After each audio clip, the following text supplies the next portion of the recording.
Some days it just does not pay to be a lighthouse keeper. Pedal faster, Max.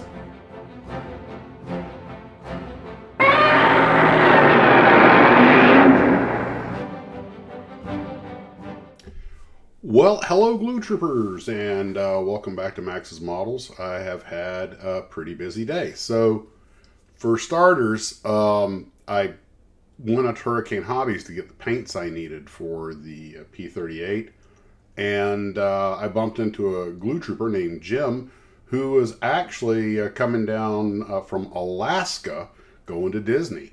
And he had his whole family with him, his 6 kids, his wife, the works, quite the brood, and wonderful people. We had we probably gabbed for 30 minutes at Hurricane Hobbies.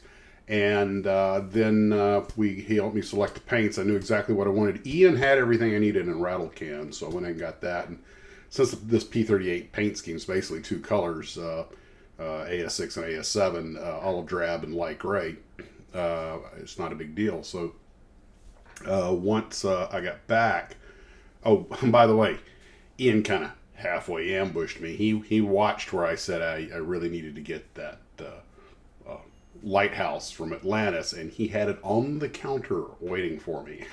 He even had a quarter taped to it that was one of the old quarters that has the lighthouse on the back, so that was pretty cool.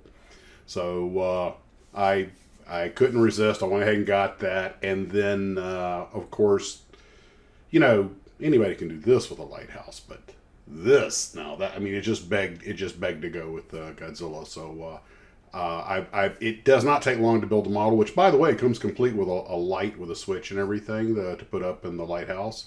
That comes in. You just got to have to get the batteries, which I don't have yet. But it's very straightforward. Mine was missing one of the little fence railings for the little house, but that is totally no big deal.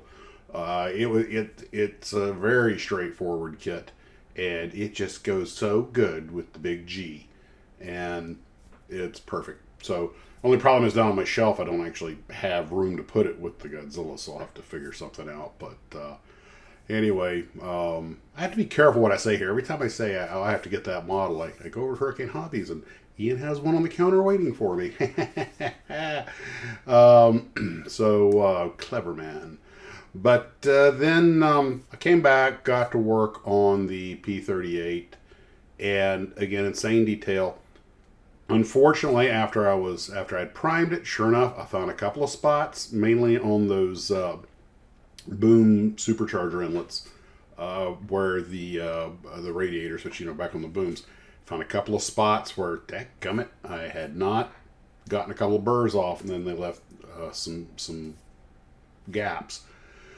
And also where the canopy, that acrylic part goes in, there was a little bit of a gap there too. I used a little of that deluxe putty, and the nice thing is you can clean it up with water in your finger. It's really nice stuff, and no problem. I saw that after I primed it, and so I went ahead and used the light gray paint to go ahead and cover that up.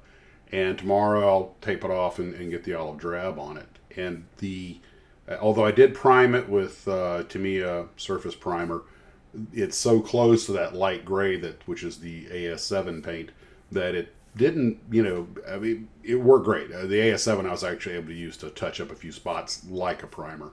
And of course, the first thing I did was go in and clear coat everything so that there would be a seal over the tape on the canopy.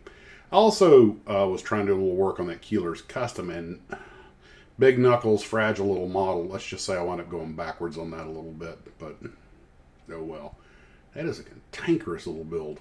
I only got out of the Tarbis a little while ago. My hands are fairly clean because I actually remembered to wear rubber gloves today. And a lot of work going into that P-38, but it's just got so many details.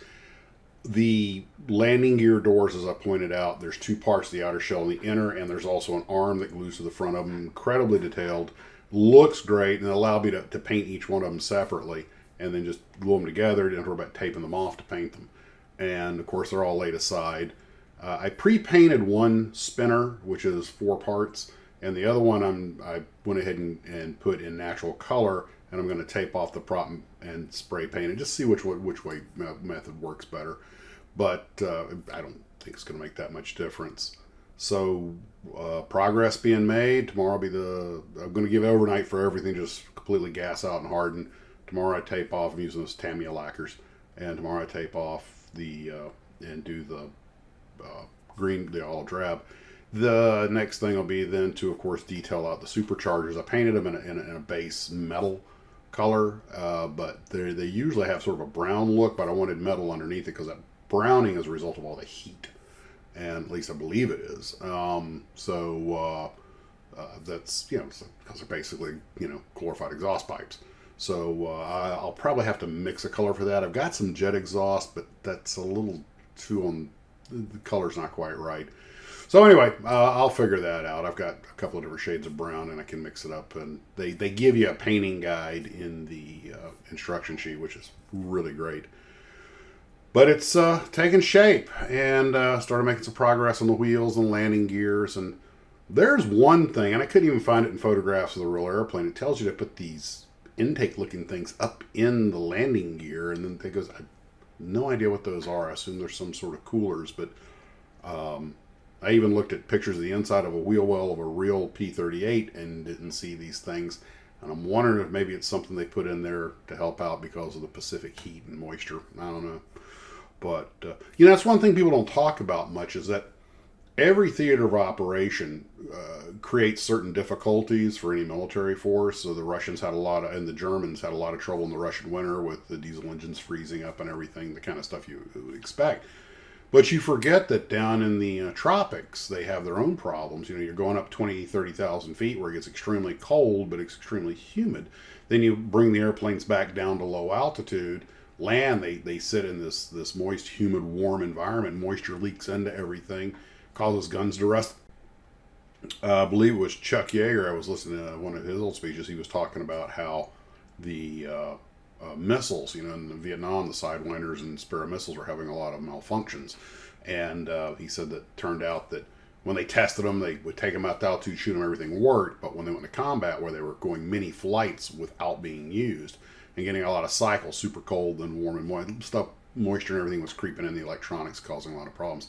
I think during one of the Gulf Wars, we had some F-15s that tried to fire their missiles, and they had 2 or 3 of them just fall off the airplane. It was when they went up against those MiG-25s. I've never really been able to find out what caused that. But anyway, was it Scotty said in one of the Star Trek movies, the more they overtick the plumbing, the easier it is to foul the pipes. Well, guys, that's it for tonight. Jim, hope you and the family are doing well. Enjoy Disney World. And as always, model on.